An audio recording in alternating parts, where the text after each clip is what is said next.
1890 খ্রিস্টাব্দে হিমালয়ের গাড়োয়ালের টিহরি যাবার বনপথ দিয়ে স্বামী বিবেকানন্দ ও স্বামী অখণ্ডানন্দ চলেছেন পদব্রজে। আগে স্বামীজি এবং পেছনে চলেছেন স্বামী অখণ্ডানন্দ। সহসা পেছন ফিরে স্বামীজি অখণ্ডানন্দকে বললেন যে একটু দাঁড়িয়ে থাকতে। তারপর স্বামীজি এগিয়ে চললেন। অখণ্ডানন্দ দাঁড়িয়ে পড়লেন। সহসা এক অলৌকিক দৃশ্য দেখে স্বামী অখণ্ডানন্দ স্তম্ভিত হলেন। তিনি দেখলেন যে ঠাকুর শ্রীরামকৃষ্ণ সশরীরে উপস্থিত হয়ে স্বামীজিকে জড়িয়ে ধরলেন এবং কথা বলতে লাগলেন। স্বামীজিও পরম আনন্দে শ্রী শ্রী ঠাকুরকে জড়িয়ে ধরে আছেন। একটু পরে ঠাকুর আশীর্বাদ করে অদৃশ্য হলেন।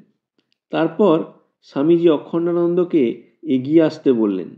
অখণ্ডানন্দ এগিয়ে আসতেই স্বামীজি তাকে ঠাকুরের কথা বললেন।